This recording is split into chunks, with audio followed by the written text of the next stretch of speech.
বিসমিল্লাহির রহমানির রহিম।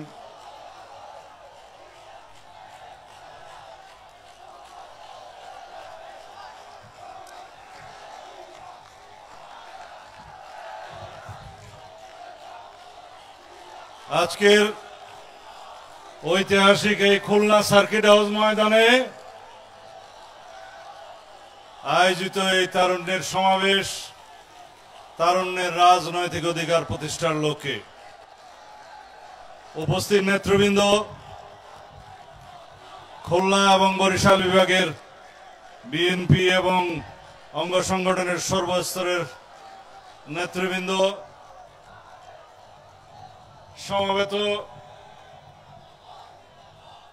ছাত্র, তরুণ, যুবক এবং সর্বস্তরের ভাই ও বোনেরা, সাংবাদিক বন্ধুগণ, আসসালামু আলাইকুম ওয়া রাহমাতুল্লাহ। তারুণ্যের রাজনৈতিক অধিকারের লক্ষ্যে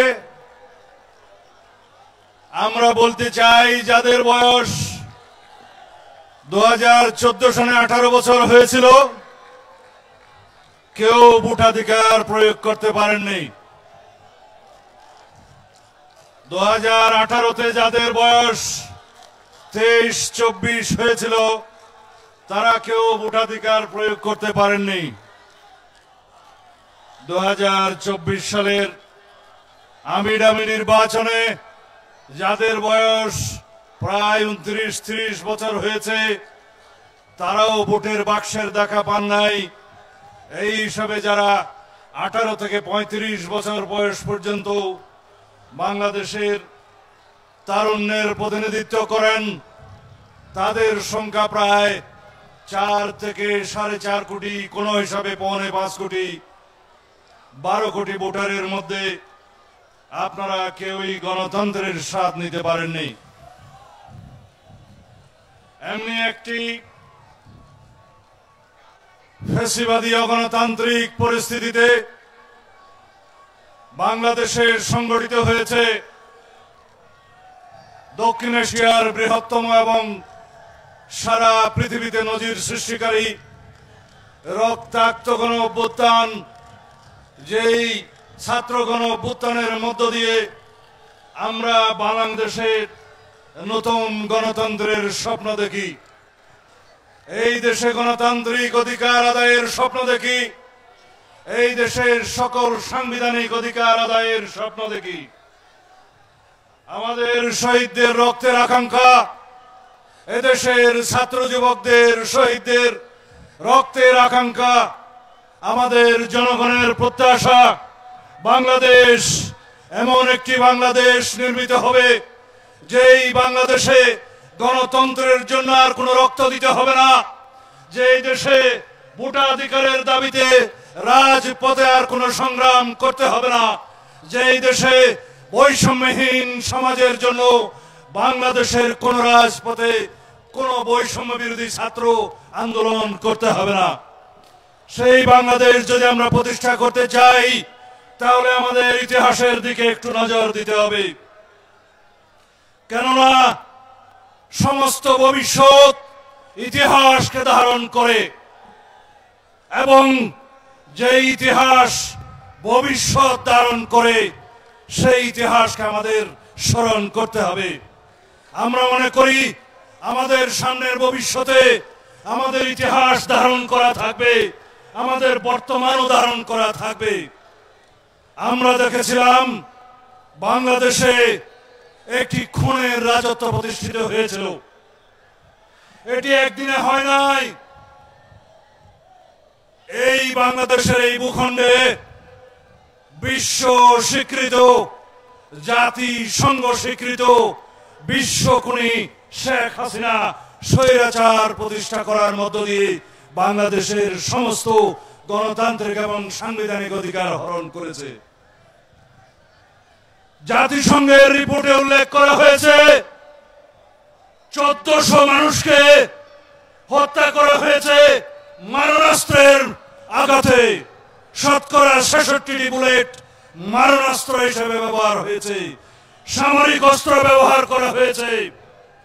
এদেশের মানুষের উপর হেলিকপ্টারের গানশিপ থেকে গুলিবর্ষণ করা হয়েছে। সেই গণহত্যা চালানোর পরে এই শেখ হাসিনার তার দলের কোন অনুশোচনা নাই, তারা ক্ষমা প্রার্থনা করে নাই, তারা দুঃখ প্রকাশ করে নাই, উল্টো দিল্লিতে বসে এদেশের গণতান্ত্রিক আন্দোলনকারীদেরকে অপরাধী হিসেবে তকমা দিচ্ছে। এমনি একটি প্রেক্ষাপটে আমরা বাংলাদেশের মানুষের পক্ষে আওয়ামী লীগের রাজনৈতিক দল হিসাবে বিচার দাবি করেছিলাম। পৃথিবীর ইতিহাসে যারা গণহত্যার জন্য দায়ী হয়, যারা বর্বরতম হত্যাকাণ্ড চালায় নিজের দেশের মানুষের উপরে, তাদেরকে ব্যক্তিগতভাবে ক্রিমিনাল অপরাধের জন্য দায়ী করে বিচার করা হয়। সাথে সাথে সেই সমস্ত ফ্যাসিবাদী দলেরও রাজনৈতিক দল হিসাবে বিচার করা হয়। আমরা দাবি করেছিলাম সেই রাজনৈতিক দলের বিচার করা হোক, সংশ্লিষ্ট আইনে পরিবর্তন আনা হোক। সরকার করেছে, তবে অনেক পানি গোলা করে। আমরা আওয়ামী লীগের ইতিহাস যদি বলি, দীর্ঘ 15-16 বছরের ইতিহাসে শুধুমাত্র এই জুলাই গণহত্যার বিবরণ দিলে হবে না, তারা প্রায় 7,000-এরও বেশি মানুষকে, এই দেশের গণতন্ত্রকামী বিরোধী দলীয় রাজনৈতিক নেতা কর্মীদেরকে, সাংবাদিক সহ সমাজের সকল শ্রেণী পেশার মানুষকে তারা বিচার বহির্ভূত হত্যা করেছে। তারা অত্যাচার করে হত্যা করেছে, রাজনৈতিক নির্যাতনের মাধ্যমে হত্যা করেছে, তারা গুম করেছে, অপহরণ করেছে, বিভিন্নভাবে দেশের মানুষের গণতান্ত্রিক অধিকার হরণের জন্য সীমাহীন নির্যাতন নিপীড়ন করেছে। ফলাফল হয়েছে এই অত্যাচার নির্যাতন নিপীড়নের মধ্য দিয়ে আওয়ামী লীগ তার রাজনৈতিক মৃত্যু ডেকে এনেছে। রাজনৈতিকভাবে তারা নিজেদের অপসারণ নিজেরা করেছে এবং রাজনৈতিক মৃত্যু ঘটিয়েছে। এদেশের মানুষ ফ্যাসিবাদ মুক্ত হয়েছে। এই আওয়ামী লীগের ইতিহাস জন্মলগ্ন থেকেই এক দলীয় শাসন ব্যবস্থা প্রতিষ্ঠার ইতিহাস। 1975 সালের ইতিহাস 25 জানুয়ারিতে মাত্র 13 মিনিটের ব্যবধানে এই দেশে সাংবিধানিকভাবে গণতন্ত্র হত্যার ইতিহাস। বাকশাল প্রণয়নের মধ্য দিয়ে নিজেদের রাজনীতিকে হত্যা করার ইতিহাস। এদেশে আওয়ামী লীগের ইতিহাস রক্ষী বাহিনী সৃষ্টির মধ্য দিয়ে 30,000 রাজনৈতিক নেতা কর্মীদেরকে হত্যার ইতিহাস। এমনি ভাবে আওয়ামী লীগ শেষ পর্যন্ত 2024 সালে গণহত্যার মধ্য দিয়ে নিজেদের রাজনৈতিক মৃত্যু ডেকে এনেছে। আওয়ামী লীগের মৃত্যু হয়েছে রাজনৈতিকভাবে বাংলাদেশে, ঢাকার মাটিতে। দাফন হয়েছে কোথায়? দিল্লিতে। আমি এর বেশি যদি বলতে চাই সময় হবে না। আওয়ামী লীগের ইতিহাস পৃথিবী কুখ্যাত অর্থনৈতিক দুর্নীতির ইতিহাস।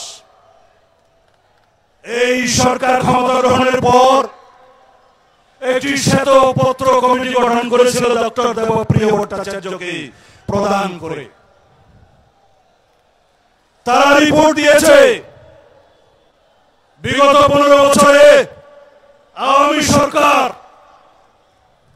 4 লক্ষ কোটি টাকার বেশি খেলাপি ঋণের সৃষ্টি করেছে। ব্যাংকিং খাত, অর্থনৈতিক খাত দেউলিয়া হয়ে গিয়েছে।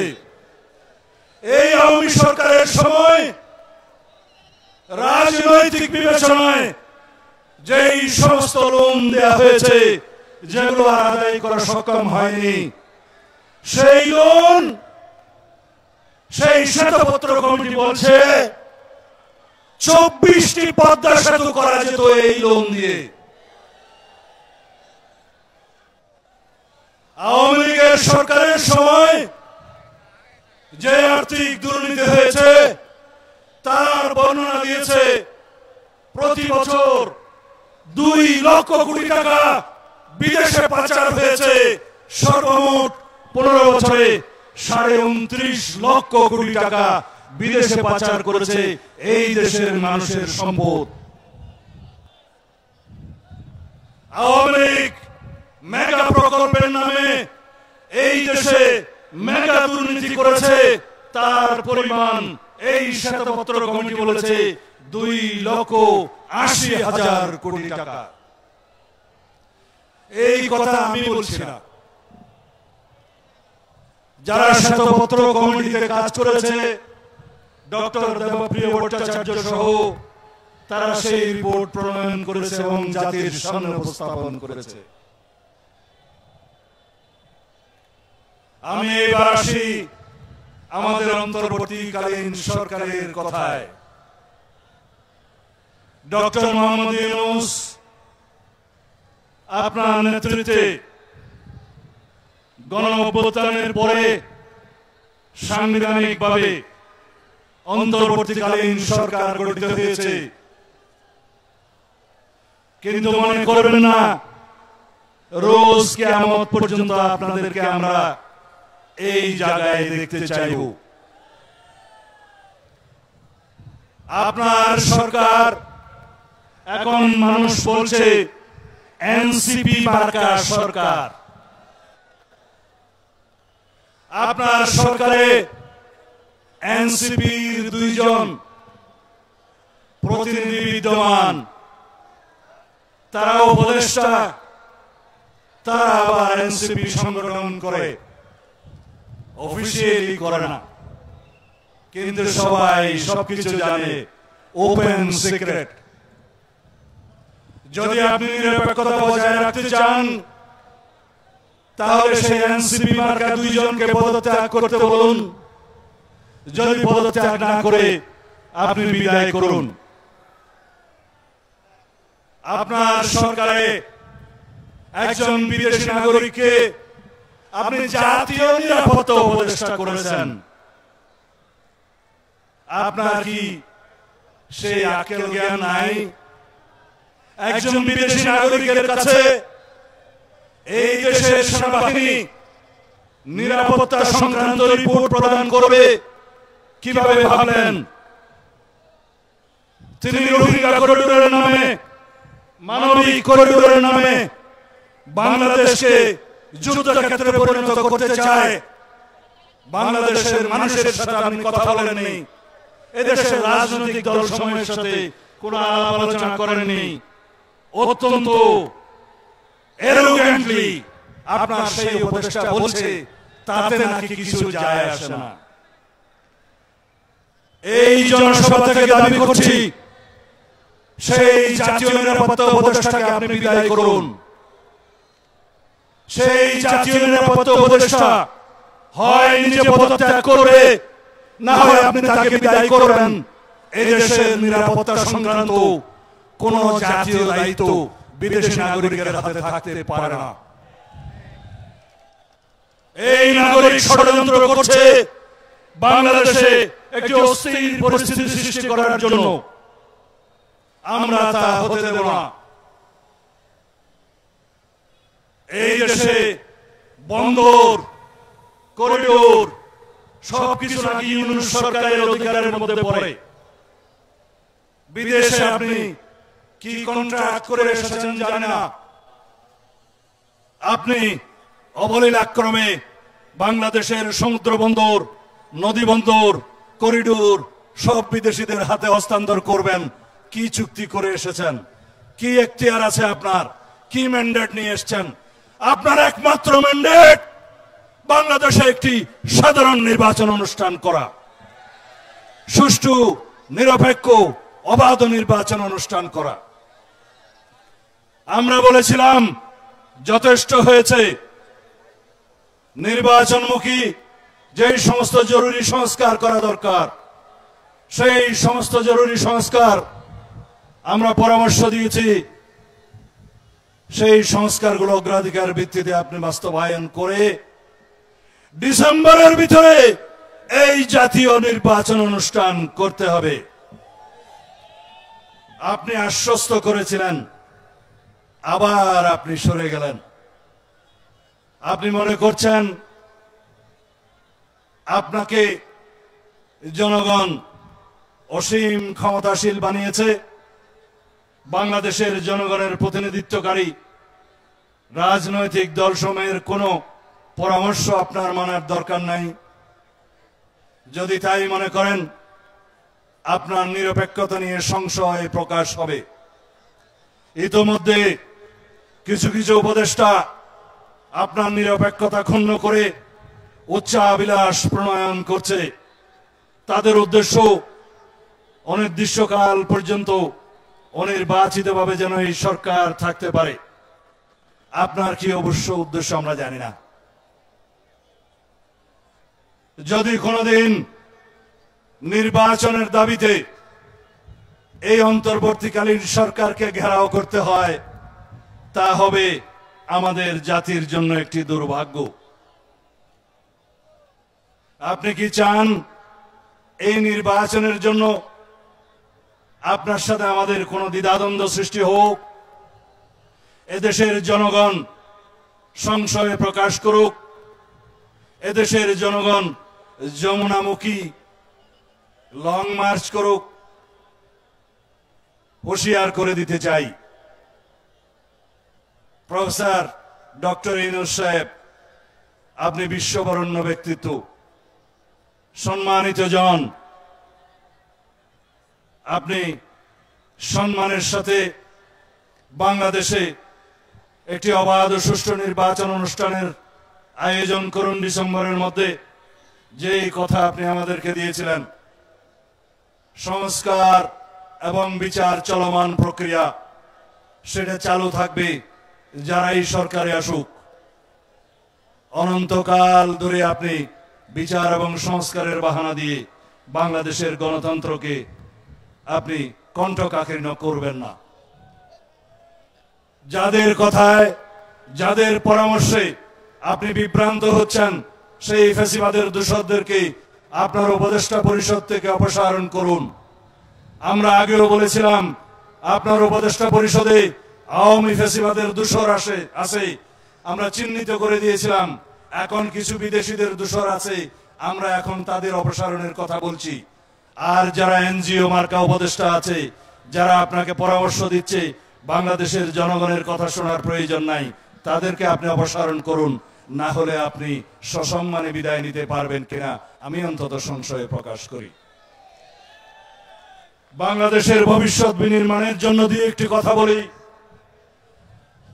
আমরা বাংলাদেশের অর্থনৈতিক মুক্তির লক্ষ্যে গণতান্ত্রিক সংস্কারের মধ্য দিয়ে, রাষ্ট্রীয় কাঠামোর গণতান্ত্রিক সংস্কারের জন্য, সংবিধানের গণতান্ত্রিক সংস্কারের জন্য বহু পূর্বে, এই সরকার আসার অনেক পূর্বে, 1.5 বছর আগে 31 দফা প্রণয়নের মধ্য দিয়ে বাংলাদেশের মানুষের সামনে একটি আধুনিক গণতান্ত্রিক সমৃদ্ধশীল বাংলাদেশের স্বপ্ন দেখিয়েছিলাম।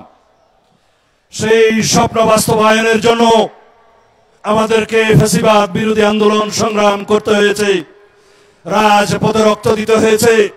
তারুণ্যের রক্তে ভেজা সেই রাজপথ, সেই বাংলাদেশ আমরা পেয়েছি। আমাদের জন্য উন্মুক্ত গণতন্ত্রের মাঠ এখন আছে। আমরা সেই 31 দফা বাস্তবায়নের মধ্য দিয়ে এদেশে সমৃদ্ধশালী গণতান্ত্রিক একটি মানবিক রাষ্ট্র প্রতিষ্ঠা করব ইনশাআল্লাহ। সেই রাষ্ট্র প্রতিষ্ঠার জন্য এই তারুণ্যকে অ্যাম্বাসাডরের ভূমিকা পালন করতে হবে। কি আপনারা রাজি? আপনারা সেই বাংলাদেশ চান যেই বাংলাদেশে কোনোদিন ভোটের অধিকারের জন্য রক্ত দিতে হবে না, যেই বাংলাদেশে কোনোদিন গণতান্ত্রিক অধিকারের জন্য লড়াই করতে হবে না, যেই বাংলাদেশে কোনোদিন স্বাধীনতা সার্বভৌমত্বের জন্য লড়াই করতে হবে না, যেই বাংলাদেশ হবে আমাদের ভবিষ্যৎ প্রজন্মের বাংলাদেশের জন্য উন্মুক্ত, স্বাধীন, নিরপেক্ষ, গণতান্ত্রিক, মানবিক, সাম্যভিত্তিক বাংলাদেশ। সবাইকে সেই বাংলাদেশ প্রতিষ্ঠার জন্য অবিরাম সংগ্রামের মধ্য দিয়ে যেতে হবে। এই সংগ্রাম হবে উন্নয়নের সংগ্রাম, এই সংগ্রাম হবে উৎপাদনের সংগ্রাম, এই সংগ্রাম হবে গণতান্ত্রিক অধিকার প্রতিষ্ঠার নিরন্তর সংগ্রাম। আমাদের এই জনসভাকে, এই তারুণ্যের সমাবেশকে আপনারা সাফল্যমণ্ডিত করেছেন, যেভাবে অংশগ্রহণ করেছেন সেই একইভাবে জাতি বিনির্মাণে আপনারা সর্বত্র সর্বস্তরে ভূমিকা রাখবেন, অংশগ্রহণ করবেন, সেই প্রত্যাশায় বিদায় নিচ্ছি। খোদা হাফেজ। বাংলাদেশ জিন্দাবাদ, বাংলাদেশ জাতীয়তাবাদী দল জিন্দাবাদ, শহীদ জি অমর হোক। এদেশের স্বাধীনতার সার্বভৌমত্বের প্রতীক, গণতন্ত্রের রক্ষা কবচ দেশনেত্রী বেগম খালেদা জিয়া জিন্দাবাদ। বাংলাদেশের ভবিষ্যৎ গণতান্ত্রিক যাত্রার মহানায়ক, এদেশের গণতন্ত্রের রক্ষা কবচ, স্বাধীনতার সার্বভৌমত্বের রক্ষা কবচ এবং প্রতীক, তারুণ্যের অহংকার জননেতা তারেক রহমান জিন্দাবাদ।